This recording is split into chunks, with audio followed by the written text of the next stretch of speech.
Hi everybody, this is Nishika, and I'm your course instructor for the subject of business communication. I hope you guys must have watched my video of first module where I talked about business communication and its related concepts. And today in the second module, I'm going to discuss about oral communication and presentation skills. So let's see what we are going to discuss today in this module. So, firstly, we'll be seeing what is oral communication, why oral communication is necessary, what are the different forms of oral communication, what are the advantages and disadvantages of oral communication, what are the principles of effective oral communication. Then we'll move on to presentation skills. So, basically, what are the presentation skills, the importance of presentation skills, and the steps for effective presentation skills, and then we'll be concluding our this second sub module. So now let's start with the definition of oral communication. So oral communication is basically the process of expressing information or ideas by word of mouth. So here the medium that is being adopted to communicate is the words being spelled out of the mouth of an individual.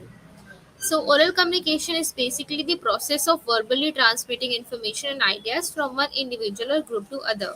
So, hence, no other medium is being adopted while orally communicating. It is being communicated only through mouth and not by any other medium such as emails or by using telephone or by using any other medium. So, now let's see why oral communication is necessary. So, oral business communication is necessary in a variety of ways, such as the employees need to communicate effectively on the behalf of the organization to ensure smooth flow of work. So, employees need to communicate on a daily basis to their supervisors to the work that they have been assigned, that what is the progress of that work, or if they have any doubts while doing that work. So, all this needs to be communicated properly. Secondly, to save time, so oral communication is very time saving, so we generally save a lot of time when we are communicating orally rather than by adopting any other medium. Thirdly, daily supervision. So by orally communicating, the manager or the supervisor can supervise the work of the employee on a daily basis. So the supervision becomes easier in this case. Lastly, taking part in official debates and contributing to business meeting is a basic step to success. So oral communication plays a very important role in debates and business meetings. So, because these are generally done by word of mouth. So, these were the importances of oral communication, or why we must develop oral communication skills. So now let's see what are the forms of oral communication. So we have two different forms of oral communication. First one is formal, and formal oral communication is through through proper specified channels through which it is conducted.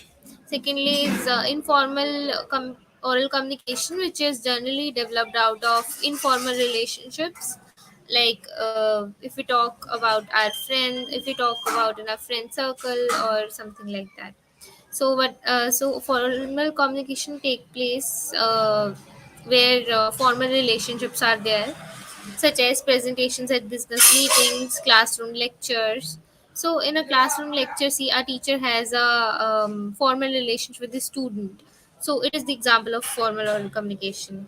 And informal communication are generally face-to-face conversation we have when we have time during spare time during our work that we are doing with our friends or colleagues or something like that, or telephonic conversation with our loved ones, with our relatives over phone, are also included in informal oral communication.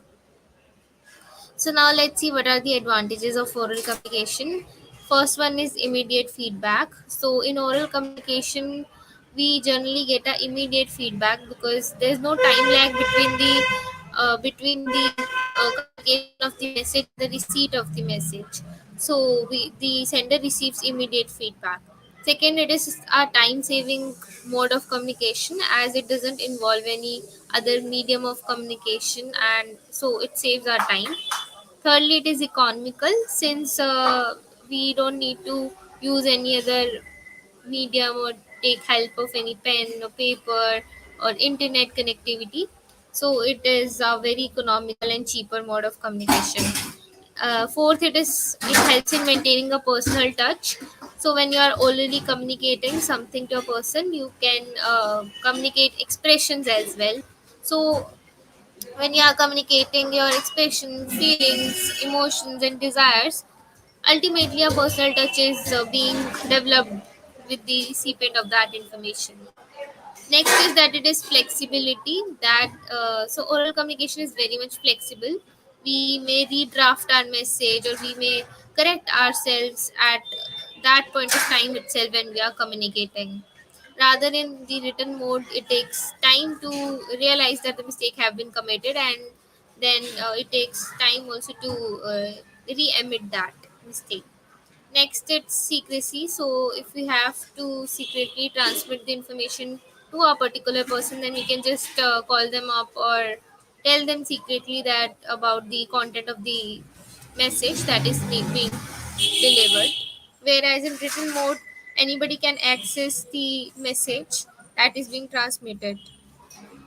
And next is group communication. So oral communication plays a very important role in group communication, like as I told about the business conferences, presentations, so debates. So all these involves oral communication. Next is effectiveness. So oral communication is very much effective as it saves our time and is economical, so we can say it is an effective mode of communication. Lastly, it has persuasive power.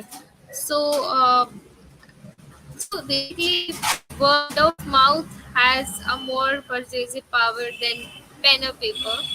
So we can just persuade the person that the information that we are communicating to this that person. So oral communication has a more persuasive approach as compared to written communication. So now let's see what are the disadvantages of oral communication. First one is poor retention. So each individual has a limited memory, so we can't retain each and every minute details, we can say. So oral communication is generally leads to poor retention of the information that is being transmitted, and then the purpose gets ruined if the recipient doesn't retain that information for a particular period of time. Secondly, no record. So the sender can deny that he hasn't communicated any information if there's no proper record of that communication. So this is also a major disadvantage of oral communication. Next is misunderstanding. So when we are orally communicating, there can happen misunderstandings. A person intends to tell something else, but the person took that in different meaning, and then later on, there's no proof that what is being transmitted, so we can't recheck that what has been conveyed to us. So it can lead to misunderstandings. Next is lengthy messages. So when we are communicating through a written mode, then we generally shorten our message into simpler words or in a particular paragraph. But in oral communication, we generally speaks a lot, or we generally makes our conversation more lengthy as compared to any other medium. Next is lack of responsibility. So if we are communicating formally, then there may be a lack of responsibility that can happen while orally communicating, as a person may involve his personal touch into that conversation. And next is imprecise. So oral communications are generally imprecise as compared to written communication, as written communication follows a certain standard or certain processes that is being followed by the sender, but in oral communication it's not the case. So these were the basic disadvantages of oral communication. Now let's see what are the principles of effective oral communication. First one, that it should be well planned. So before communicating, a planned structure should be made, like what is need to be communicated, in which hierarchy, or in which chronological order it is need to be communicated. So this can lead to effective oral communication. Next is clear pronunciation, because if you are not pronouncing a word correctly, it can lead to several meanings. So pronunciation is a must part. Next is precision. So the message that you are communicating should be precise and to the point, and it must not involve lengthy conversation because it may ruin the whole attraction of the oral communication. Next is natural voice. So message should be communicated in a natural and real voice of the person, rather than you should not take out any other voice while communicating orally. Next is logical sequence. So a sequence should be followed while we are communicating orally because it may lead to efficiency. Next is avoid emotions. So while in the business world, when we are communicating orally, we should avoid use of emotions, feelings, or personal touch unless and until it is an informal communication. So in formal business communication, we should avoid emotions. So when we are implementing these principles of effective oral communication, we can make sure that our communication is effective. So this sums up the topic of oral communication. Now we move on to the topic of presentation skills. So now let's see what are the presentation skills. So presentation skills can be defined as a set of abilities that enable an individual to interact with the audience, transmit the message with clarity, engage the audience in the presentation, and interpret and understand the mindsets of the listeners. So the presentation involves a set of abilities or skills through which that particular individual interacts with the audience, questions them, take their questions and answers them, and he or she can transmit the messages with clarity by making use of the presentations or the PowerPoint presentation.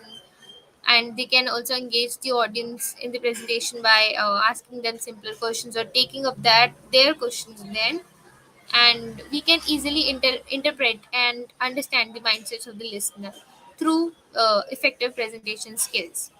So these skills refine the way you put your forward your message and enhance your persuasive power. So it helps in developing your persuasive power, at how you convince the person to believe in what you are saying, and it is a very attractive way, we can say, to put forward your messages or thoughts that you want to transmit to some other person. Now let's see what are the importance of presentation skills. So, while if you develop your presentation skills, your English speaking skills will automatically excel. You can communicate smoothly or you can communicate well. Secondly, you will gain self confidence to have your say. So, you will next time after giving a presentation, you will feel that you are more confident to take up your opinions, to put forward your say that what are your opinions. You will automatically feel more confident. Third is you will learn to communicate better in all areas of life. So these presentation skills will not only help you in the business world or while you are in a school or in a college, but this will help you in all areas of life at all time. You will be less stressed. So next time when you're giving your presentation or you're you're giving a lecture or you're giving or you are simply putting your thoughts forward to any group of people, you will feel less stressed. Next, your time management will improve because presentation skills involves a particular process that needs to be followed. So ultimately your time management skills will also improve. Now let's see what are the steps for developing effective presentation skills.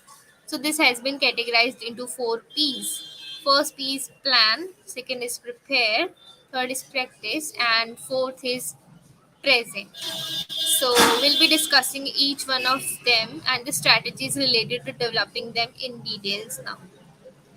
First one is planning. So, planning is basically forecasting what is coming to us in your future. So, planning usually involves following questions like what is your audience, like who is listening you, and whom you are targeting.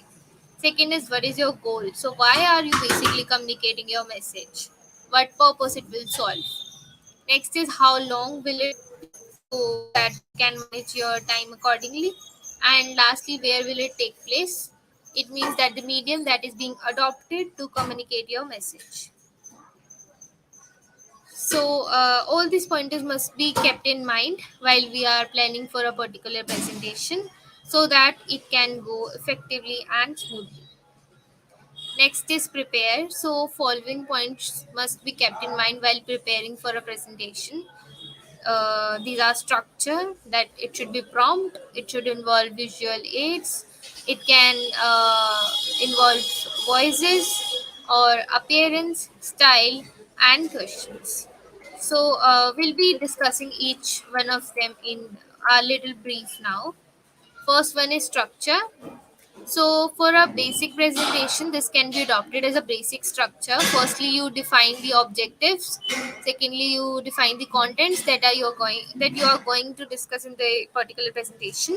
Then you can start with the introduction and meaning of that particular presentation. Then you can just go to the main content that you need to deliver. And lastly, you can conclude your presentation with a summary or a conclusion. Secondly, that it should be prompt. So you can make use of short bullet points by inserting only the keywords. You should not flood your PPT with a lots of content. It will become more unattractive. Secondly, don't write paragraphs on the slides. So make as crisp and short as you can make it. Thirdly, the lighter the content, more good it will look, and it will attract the more eyes of the listeners to you, not to your PPT. Now, next is visual aids. So we can make use of visual aids while we are presenting something. We should use simple fonts. We should not use bigger fonts because it will we can say harm the eyes. Secondly, you should use images so as to make your content eye catchy. Thirdly, don't use more than 2 to 3 colors because it will look more vibrant to the eyes. So you should keep your color limit to 2 or 3 maximum. Next is voice. So be as louder and clear than the normal voice, and we you can vary your pitch and volume to try to communicate accordingly. So important pointers must be told at a higher pitch as compared to the normal things. Yeah. So next is overemphasize the important things. So you can repeat those things, or you can try telling those important things in a new and innovative manner by making use of examples or something like that. Next is appearance. So when you are physically presenting something, then appearance would also play an important role. Firstly, you should wear comfortable and fit clothes. You should not wear the clothes that are too large for you or too short for you, because appearance will play an important role here. Secondly, you should allow yourself to move a bit. So you should not sit straight or stand straight like a robot or like a machine. You should allow yourself to move a bit so you can so that you should be a bit flexible to the eyes. Lastly, you should look confident because you are presenting something. Then you should look confident while you are putting your thoughts forward to a particular group of audiences. So here in the picture, this is a basic business dress code which you can implement while you are going to a business meeting or something like that. So first one, it includes a classic necktie or a pressed clean dress shirt, classic business suit, leather belt, polished leather shoes, leather notebook, matching suit pants, working professional pen, and a clean haircut. So this can be a basic business dress code. Next is style. So you yourself as a style. Don't copy others. Every individual has their own style, and you should reflect that style only. Should not be somebody else. You should reflect yourself only. Yeah. So be yourself. Next is questions. So you should sketch an idea what kind of question audience can ask for, so that you can address them properly. So the next P is preparation.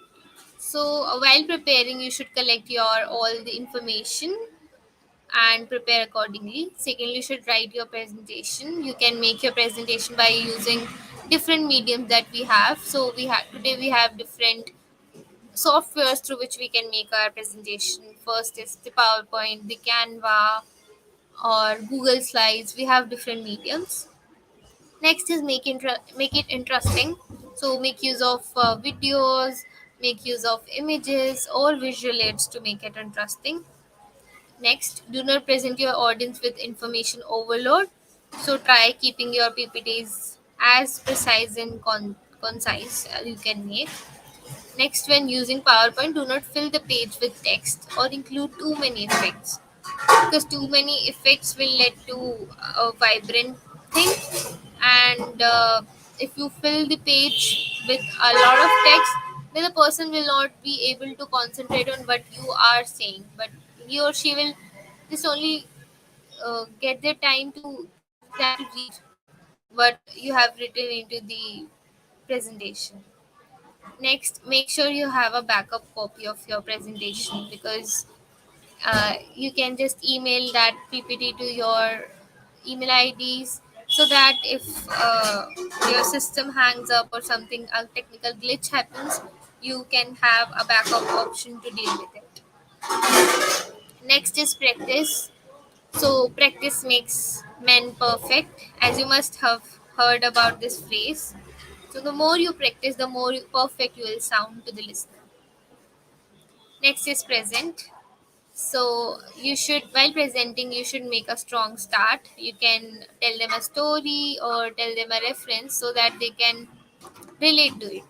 Second is engage the audience. So you can engage your audience by asking them questions or by taking up their queries in between, so that they may not get bored while you're communicating. Next is make an eye contact, because it is very essential to establish a touch or a connect with your audience. So you should try making eye contact. Next is show the passion by gestures. So you can move your hands, or you can come up a little bit closer to them, or you can include several movements while you are presenting something, so that it will sound more effective. Lastly, don't forget to smile as well until your topic is serious. So if your topic is serious, you should avoid smiling at any cost. But if the topic is something that the audience can connect with, you can just give a pretty good smile on your face. So, lastly, I would like to conclude my PPT with these 3 pointers. So, firstly, you should always prepare what you are going to deliver to the particular audience. Secondly, you should channelize your fear so that your confidence can be reflected while you are communicating. Thirdly, interact with your audience so that keep they keep engaging in your conversation and don't get feel bored. So, this was all about the oral communication presentation skills. I hope I delivered the information in a manner that was understandable to everybody. So, if you people have any doubts, I'll be happy to take them up.